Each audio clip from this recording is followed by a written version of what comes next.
les peuples africains, ces peuples hospitaliers, ces peuples gentils, j'allais dire, ces peuples qui savent accueillir, ces peuples pacifiques, ont connu des moments terribles dans leur histoire.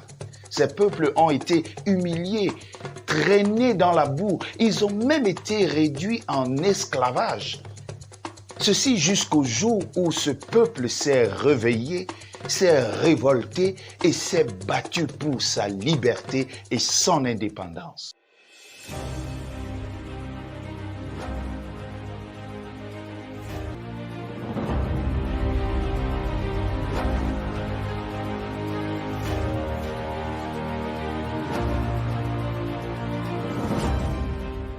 Dans la boue, déshumanisé, méprisé, ce peuple fut réduit en esclavage jusqu'à ce qu'une intervention divine arrive pour que ce peuple soit finalement délivré. Cependant, il est bon de noter que ce fut un peuple en temps respecté. Ce fut un peuple respecté et honoré des autres nations.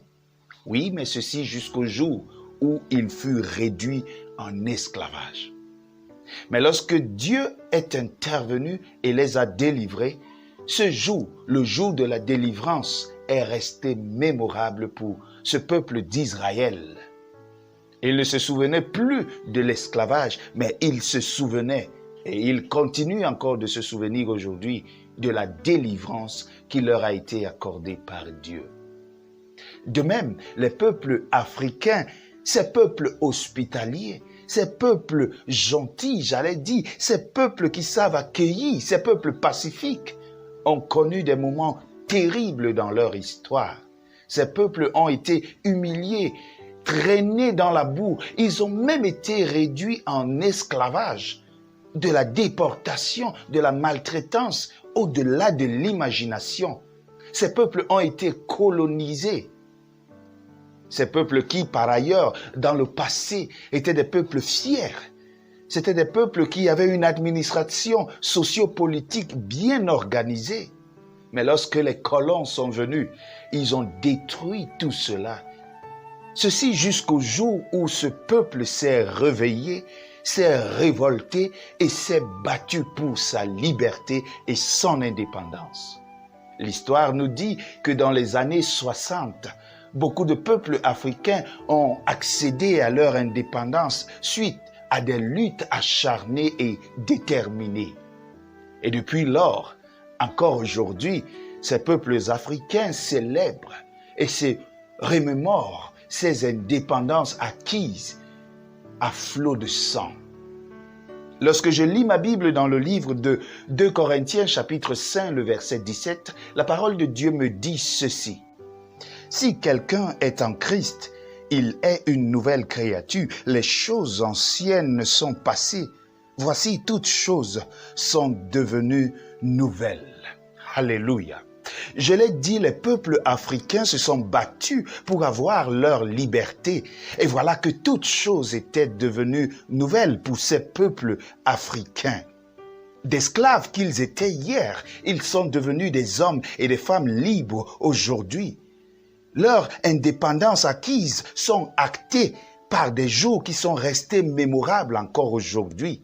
Au Cameroun, en Haïti et même ailleurs, chaque pays garde en son souvenir ce jour merveilleux qu'était sa délivrance, son indépendance ou encore son unité.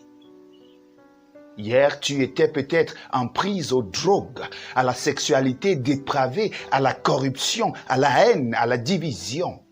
Mais aujourd'hui, tu es un homme libre, car depuis le jour où tu as accepté Jésus-Christ dans ta vie, alors la victoire de Jésus-Christ sur la croix est devenue ta victoire.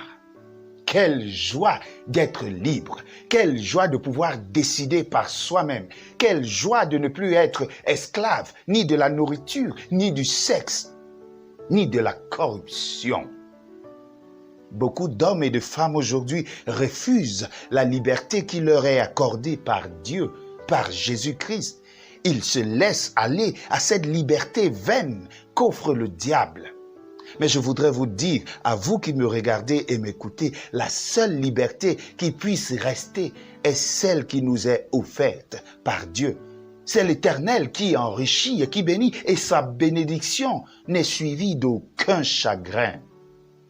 Si aujourd'hui l'indépendance financière, économique des peuples sont discutées ça et là, si aujourd'hui les peuples africains semblent ne pas réellement être indépendants, je puis vous assurer que Jésus-Christ nous a donné notre indépendance, notre délivrance et notre liberté. C'est à nous de choisir si nous voulons l'aimer et le suivre.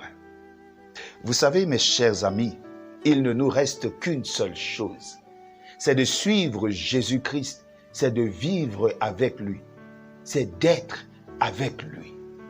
Aujourd'hui, les peuples africains célèbrent leur jour mémorable. Quant à moi, en tant que chrétien, je célèbre le jour où je suis rentré dans les eaux de baptême et que j'ai été une nouvelle créature. Quel est le jour le plus marquant de ta vie? N'est-ce pas le jour où tu as rencontré Jésus-Christ? Si tu ne l'as pas encore fait, je puis t'assurer que si Jésus-Christ rentre dans ta vie aujourd'hui, ta vie ne sera plus jamais la même. Si tu le veux, fais cette prière avec moi. Notre Dieu, notre Père, nous te bénissons parce que tu nous as rendus libres et tu nous as bénis. Que cette liberté reste mémorable dans nos vies. Au nom de Jésus-Christ. Amen. Que la grâce de Dieu repose sur le pays, sur mon pays, le Cameroun, qui célèbre aujourd'hui son unité nationale. Que la grâce de Dieu repose sur le peuple haïtien qui a eu à faire de même de célébrer son indépendance il y a encore quelques jours.